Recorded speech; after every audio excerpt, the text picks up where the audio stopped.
Donc, bonjour Sarah. Bonjour. Merci de votre témoignage. Vous avez fait l'accompagnement, vous avez suivi l'accompagnement en ligne, donc Stop au papillomavirus. Et puis, merci d'accepter donc de témoigner aujourd'hui, parce que je pense que ça pourra aider beaucoup de femmes.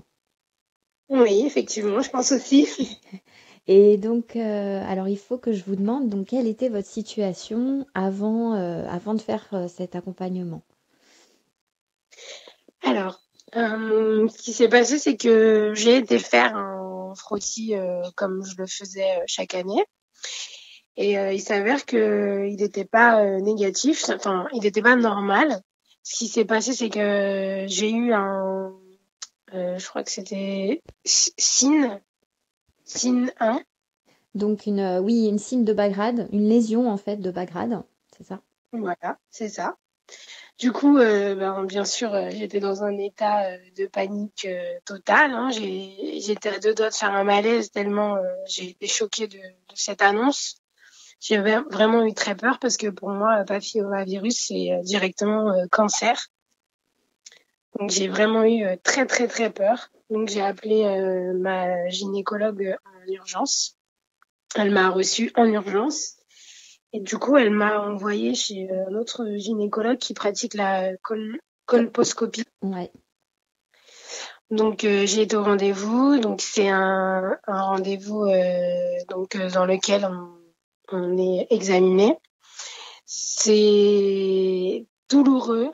C'est vraiment très douloureux. C'est horrible. La douleur, elle est vraiment insupportable. En tout cas, moi, pour moi, ça a été insupportable parce qu'après, j'ai fait un malaise. Hmm. Donc, ouais, en fait, il rentre un espèce de long ciseau, mais sans bout tranchant, avec un petit morceau de coton qui vient insérer à l'intérieur pour faire saigner, pour pouvoir analyser, j'imagine, par la suite. Et cette intervention-là, ce moment-là, il est juste horrible, parce que ça fait extrêmement mal. Et c'est après ça que, du coup, j'ai fait un malaise. Ouais. Donc ensuite, il m'a donné un ovule pour la douleur. Donc c'est passé. Mais bon, j'ai quand même eu mal pendant, on va dire, à peu près 3 jours. Après, faut dire que bon, après, je suis quelqu'un d'assez sensible et c'était physiquement et psychologiquement vraiment difficile. Oui. Ouais. Vous- Après, en- ça me C'était un examen en fait qui était nécessaire du coup pour connaître, pour savoir quel type de papillomavirus vous aviez. On vous a expliqué en fait pourquoi oui, il fallait faire cet examen. On m'a pas vraiment expliqué pourquoi. Après, j'ai compris que c'était un examen nécessaire parce qu'il fallait voir en fait ce qui se passait. Et après, on m'a pas dit voilà, cet examen il sert à ça, ça, ça. Mais je l'ai compris par moi-même, en Oui. fait, tout simplement. J'ai pas vraiment eu d'explication, hein, même au rendez-vous avant qu'il m'examine. Le gynécologue m'a pas dit voilà, on va faire ça, ça, ça. Il m'a dit voilà, vous avez ça, donc on va faire l'examen et puis on verra les résultats et si ça change avec enfin je veux dire si le résultat il est pas le même que le premier frottis, faudra revenir et recommencer. Et si c'est le même, faudra attendre, je crois qu'il m'avait dit 9 mois à peu près et refaire un frottis pour voir l'évolution. Et donc les résultats de cet examen au final, qu'est-ce qu'ils ont confirmé? Oui, ils ont confirmé. Ok. Et donc du coup vous aviez pas un HPV 16 vous, hein, c'est ça que vous m'aviez dit, c'était pas un 16 ou un 18. Je crois Non. que c'était plutôt, on avait supposé, je crois que c'était 6 et 11, il me semble, donc c'est ce qui donne en fait les condylomes principalement. Alors, je sais plus si c'était 6 et 11. Il me semble que oui. Après, au niveau des condylomes, je sais pas si c'est des condylomes que j'ai eu. En fait, j'en sais pas. Je sais pas grand-chose. Vous saviez juste que vous aviez pas un HPV 16 et que vous aviez une lésion de bas grade sur le col de l'utérus. Voilà, c'est ça. Et sur la photo, en fait, sur l'image, Ouais. donc on voit le col et en fait, ça fait comme des petits. Mm, Des petites cloques, des toutes petites ouais, cloques. ouais. Donc là, on peut parler de condylome un peu plus, j'ai l'impression. Mais après, bon, voilà, je suis pas médecin, c'est pas à moi de préciser, mais en tout cas, ça, voilà, ça ressemble en tout cas ce dont vous décrivez. Et alors, au final, qu'est-ce qu'on vous a dit en fait? Qu'est-ce que votre médecin vous a répondu? Qu'est-ce qu'il fallait faire? Est-ce qu'il y avait des choses à faire? Ben non, il n'y avait rien à faire à part attendre. Attendre, faire un contrôle une fois par an à peu près, Donc du pour coup, voir l'évolution. vous étiez dans quel vous état d'esprit? C'était Euh, comment à ce moment-là? Parce qu'on vous dit de rien faire et d'attendre. ouais, c'est horrible. Ben, en fait, c'est horrible. C'est juste horrible parce que physiquement, j'étais dans un état de fatigue infernale. Mhm. C'était infernal parce que je dormais peut-être 12 heures, parfois 14 heures. Et j'étais jamais reposée, j'étais jamais normale en fait. J'étais tout le temps épuisée. Épuisée physiquement, épuisée mentalement, stressée. Je me souviens que je pleurais beaucoup parce que en fait, j'en pouvais plus. Et je comprenais pas pourquoi. Parce que ça, on ne nous dit pas qu'on va être fatigué, qu'on va jamais réussir à se reposer. Ça, on ne nous dit pas ça. Du coup, c'est vraiment difficile. Ouais, il n'y a pas vraiment C'est de vraiment prise en charge psychologique, on va dire. Les symptômes sont pas forcément décrits. Euh, Ah, il n'y a aucune prise en charge. ok. Aucune. Moi, en tout cas, pour ma part, j'ai eu aucune prise en charge, malgré que j'ai quand même une gynécologue qui explique un peu. Mais en fait, c'est pas les explications dont j'avais besoin. Elle m'a pas dit que j'allais avoir mal lors de l'examen. Elle m'a pas dit que si j'étais fatiguée, c'était dû à ça et que c'était normal. En fait, je savais rien du tout, à part le fait d'attendre et de recontrôler jusqu'à ce que ça parte ou pas. D'accord. Et du coup, comment vous avez est-ce que vous avez déjà pu partager avec des gens ce que vous viviez? Parce qu'en général, c'est assez vécu dans l'isolement quand même. Donc, il y a des gens avec qui vous avez pu échanger. Alors oui, j'ai pu heureusement échanger avec une de mes sœurs et mon mari.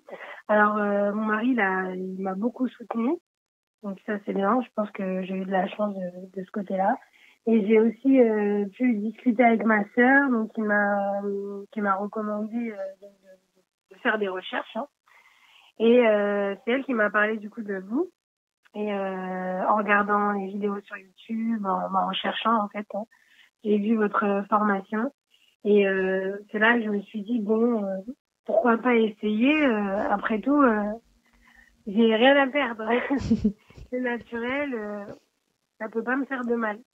Mais après, c'est vrai que je me suis dit, bon, est-ce que c'est pas une arnaque ou chose comme ça. Donc bon, j'ai quand même essayé, bon, fallait tenter, quoi. Hein.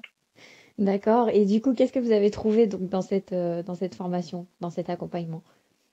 Enfin, Oui. comment ça s'est passé pour vous le déroulé Alors, donc, j'ai été à la pharmacie pour faire les ovules et les Ouais, suppositoires. ouais. Ensuite, je me suis procuré les huiles essentielles nécessaires. J'ai suivi le traitement. J'ai fait attention aussi à la nourriture comme dans le protocole. Après, c'est vrai que j'ai eu un peu de mal pour certains aliments que j'aime beaucoup. Oui, C'était un peu difficile. Euh, ensuite, après, oui, voilà, faut savoir que c'est vrai que c'est un peu onéreux quand même, hein, le traitement. oui, malheureusement, Mais ouais. J'ai pas encore trouvé une formule moins chère, mais c'est vrai que oui. Mm. ouais, c'est vrai que c'est un peu onéreux, mais bon, ça vaut le coup. Ça vaut le coup et puis on prend pas non plus beaucoup de risques pour sa santé. Donc voilà. Et alors, au final, quels ont été les résultats? Et ben les résultats, alors j'ai refait un frottis donc après donc j'avais pas totalement terminé le traitement, je crois qu'il me restait peut-être je sais plus, je crois 3 4 jours, quelque chose comme ça. Donc j'ai été faire mon frottis, donc j'ai attendu mes résultats avec impatience. Ouais. Et quand j'ai eu mes résultats, j'ai vu que c'était un résultat normal. J'en croyais pas mes yeux. J'étais, comment dire, très étonnée, limite choquée. Donc j'ai fait un copier-coller du résultat et j'ai été chercher sur Internet pour être sûre que c'était fini.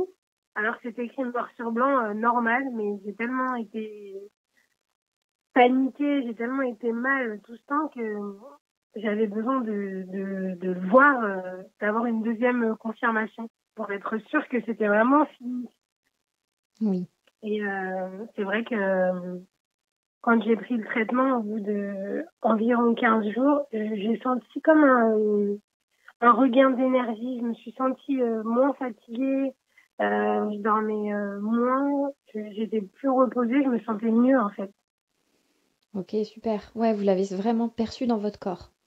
Oui, oui, oui, je l'ai vraiment senti.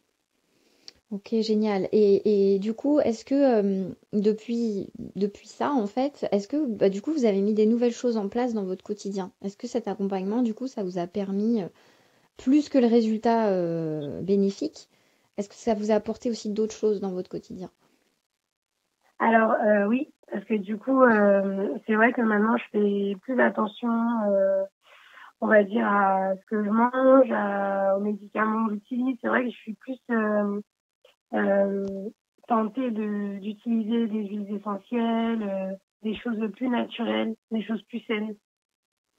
Ok, et je crois que vous me disiez aussi, parce on a eu une première petite aparté ensemble avant de faire l'interview, je crois qu'au niveau, quand vous aviez mal au ventre aussi, durant votre période de cycle menstruel, Oui, je crois que vous m'aviez dit que vous aviez modifié des choses aussi. oui. Alors en fait, je prends plus le fameux Doliprane. Je le prends plus. Du coup, j'ai trouvé une huile essentielle qui me fait beaucoup de bien et qui agit un peu plus vite que le Doliprane. Ah ok, super. Et du coup, c'est laquelle? Comme ça, au moins, on peut partager si jamais... Oui, bien sûr. Alors, c'est l'huile essentielle de basilic exotique. Ah super, ok. Eh ben génial. Oui, oui, non, ça marche assez bien. Faut en remettre plusieurs fois, hein, mais ça marche quand même bien et assez rapidement, je trouve. Comparé à un Doliprane qui prend à peu près 20 à 30 minutes. Ouais, Là, ça agit ouais, un peu moins de 10 minutes, je dirais. ok, c'est super. Et alors, une dernière question, s'il y a des personnes qui hésitent à prendre cet accompagnement en ligne, qu'est-ce que vous auriez envie de leur dire? Ben, déjà, je comprends hein, qu'on ait peur parce que c'est un peu inconnu, mais sincèrement, faut pas hésiter parce qu'une fois que c'est fait, c'est un soulagement. Ben, on reprend une vie normale et ça fait du bien, quoi. C'est voilà, c'est très important de le faire. Je dirais même que c'est nécessaire plutôt que d'aller se faire entre guillemets charcuter. C'est efficace, ça fait du bien parce que bon déjà ça soigne, ça et en même temps ça fait du bien aussi au corps complètement quoi, pas juste la partie qui est malade. C'est vraiment moi j'ai vraiment l'impression que ça a fait du bien à tout mon corps. Ah, c'est super. Ok, bah génial. Merci pour, en tout cas pour ce témoignage, Moi je vous parce que en je sais prie. qu'il y a beaucoup de femmes qui vivent ça dans l'isolement et beaucoup d'hommes aussi, parce que j'ai quand même beaucoup d'hommes. Donc c'est super de pouvoir partager et d'échanger à ce sujet. Et Oui bah ben, pardon. oui non non mais c'est juste pour dire que oui c'est vrai on est isolé face à ce problème. On n'a pas de réponse à nos questions, on n'est pas guidé, rien du tout quoi.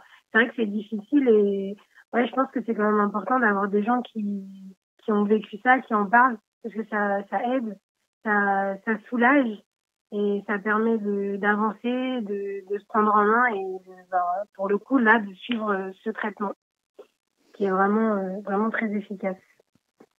Eh ben c'est super. Merci beaucoup Sarah pour cet échange. Ce sera le mot de la fin.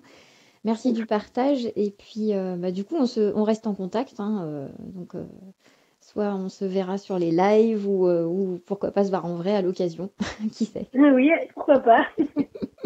Merci beaucoup Sarah. À bientôt. Mais je vous en prie, au revoir.